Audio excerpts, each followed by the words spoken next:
Hi everyone, it's me. For those of you who don't know me, my name is Alanna and I'm a Canadian, but I have been living here in the UK for the last 6 years, and today we are all talking, no. Now, I'll be completely honest, I post my videos at night, but it is first thing in the morning. So, please disregard the bedhead. I've got my morning coffee that I'm still working on. I'm going to share some of the mistakes that I've made when I first moved to the UK, and hopefully you won't make them. So without further ado, let's go. Hold on.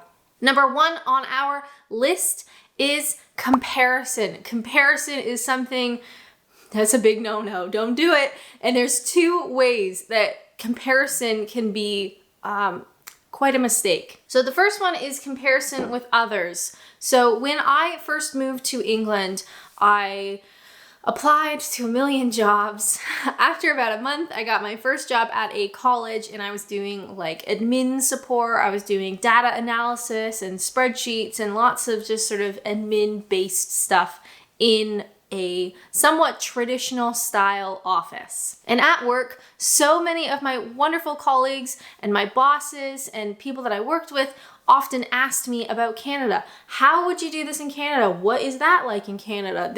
People were very curious, and that is totally okay, okay? That's totally okay. If people are asking, it's totally okay. The issue arises when you are constantly bringing up the comparison yourself, if that makes sense. So it's one thing for my coworker to ask me about how something's different. It's another thing when I am constantly bringing it up myself. So a common mistake that expats tend to do is just to be talking about these comparisons all the time.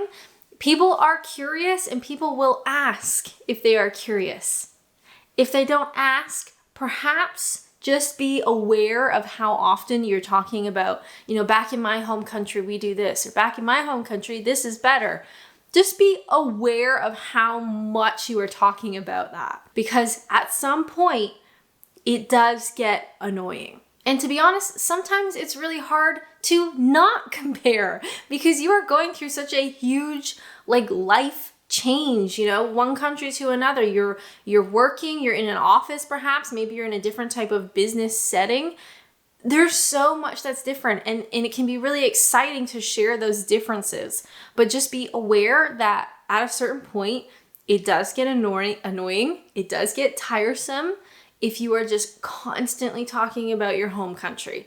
All right, British people are very polite and they will listen up until a point, but just be aware of how much you're talking about it. Now, part of this don't do comparison point 1.2, if you will, is comparison that you do within your own mind. So just like when you do comparisons with coworkers or with friends or whatever, you are also going to subconsciously do comparisons within your own brain. You may even have that dialogue with yourself in your head, maybe as you're grocery shopping and you're at Tesco and you're having this conversation in your head about how you wish Tesco was more like your home country grocery store, or how you don't like the layout because back home you do it like this.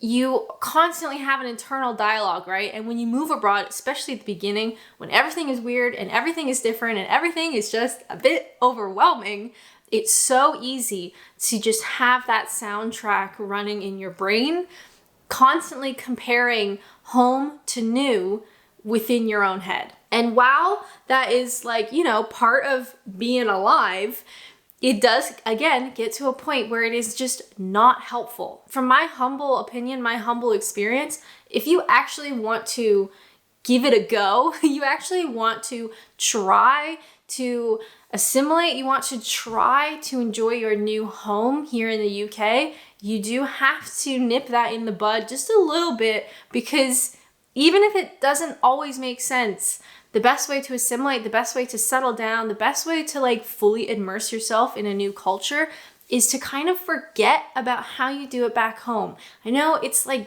a weird thing to think about or to not think about, but I honestly think you will be so much more successful if you go into this situation with an open mind, try everything, try things the way Brits do things the way Brits do, shop and experience and eat and socialize like Brits do, you will find that you will settle in so much quicker because you kind of like just like, you go with the flow rather than fight the current. Okay, number two on common expat mistakes. Can you guess what it is? I hope not, otherwise that'd be really boring. It's saying no. Again, I only speak from my own experience. I only speak from my own opinion. In my humble opinion / experience, a big, how do I put this?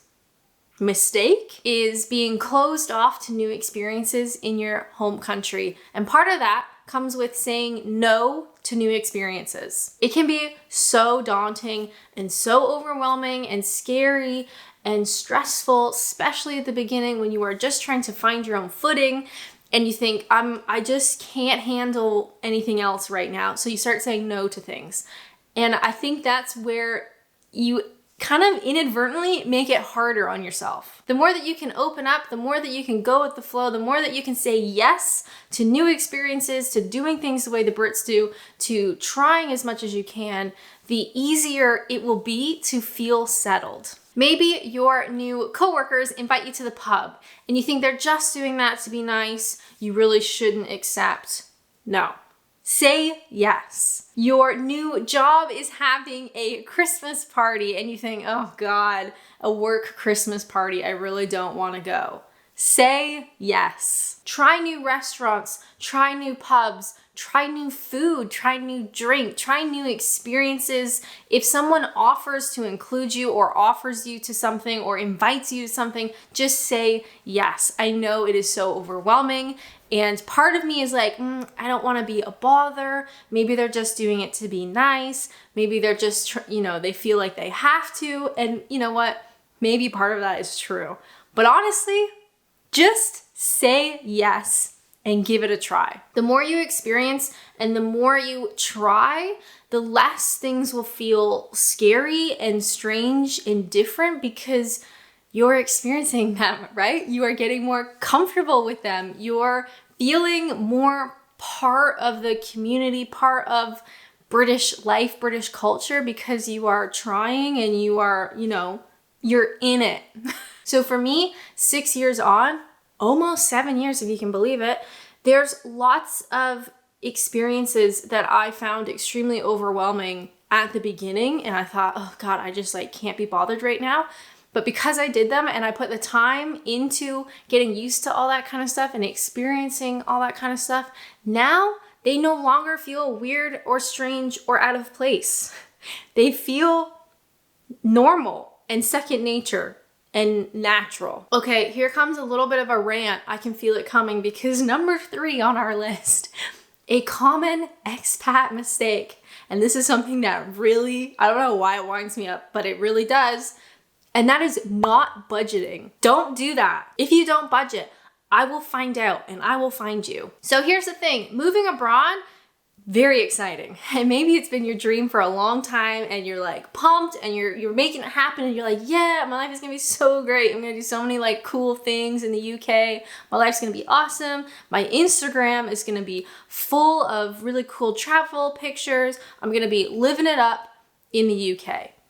And you tell me that you don't budget?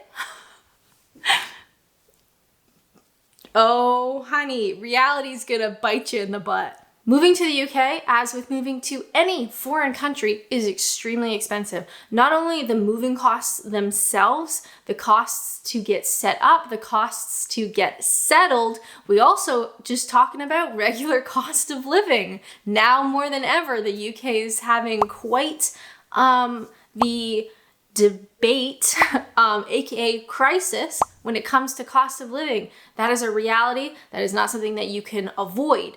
And as a foreigner, it's so much worse. So on top of the moving costs, the settling costs, the cost of living costs, you also have the addition of visa costs and your national health, your NHS surcharge. Hold that thought. There's so many other costs that you have to be aware of as a foreigner. And of course, as a foreigner, we have way less safety nets.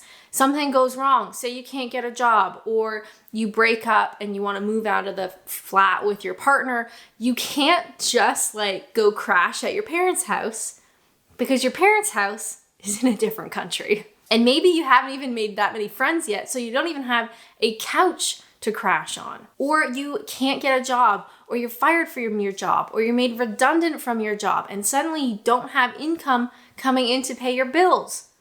What are you gonna do? Having your own budget and being financially literate is so extremely important. It's not something that you can pretend is not an issue, or you can just like ignore it. Moving abroad is on you, buddy, and if something goes wrong, it is on you to fix it. So if you take nothing from this video, if you've made it this far and this is the last second that you are going to listen to, please make a budget. I have a bunch of videos on my channel about how I budget, how much I budget, what types of programs I use for budgeting. It is something that I actually kind of love doing.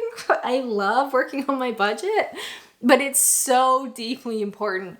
Please, I beg you. This is me sat here in the kitchen, in the corner of the kitchen with my morning coffee, begging you to please make a budget, because life comes at you fast.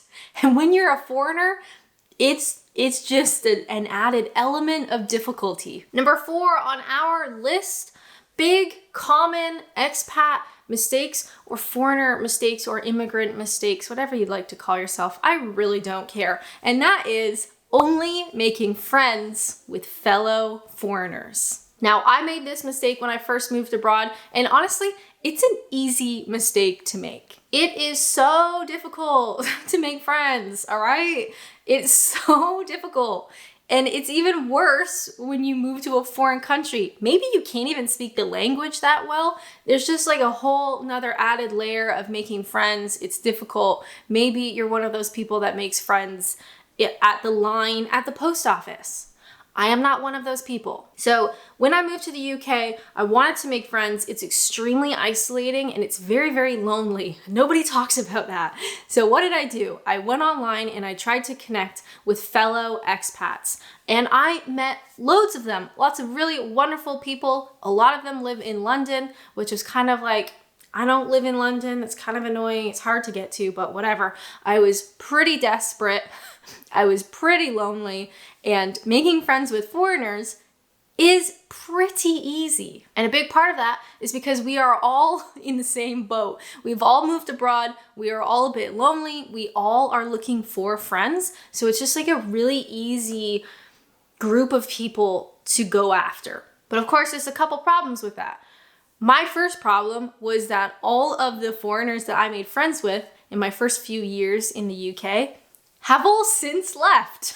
So all of them have gone back to their respective countries, and I'm still here. Another problem with only making friends with foreigners is that you don't really assimilate with the culture, the local culture as well. Because of course, if it's just a bunch of Canadians and Americans, you know, we're all in the same boat. We all know what it's like, but we don't actually know what it means to live within British culture.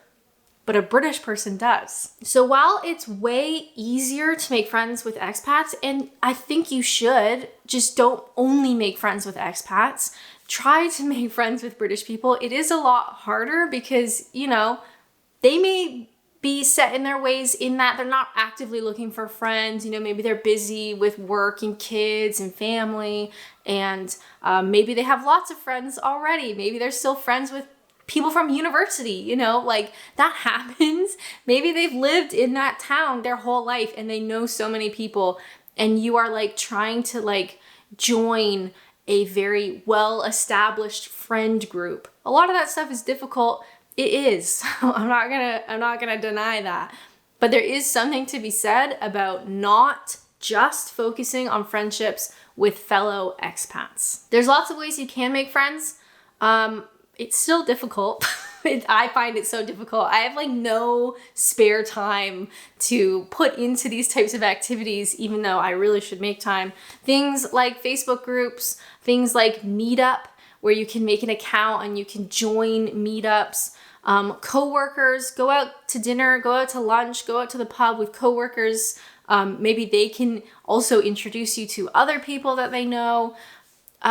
Just sports teams, clubs, a reading club book club, like just try to spread the net as wide as possible, because you never know, what you're gonna find. Make sure to make friends with British people because they are truly wonderful.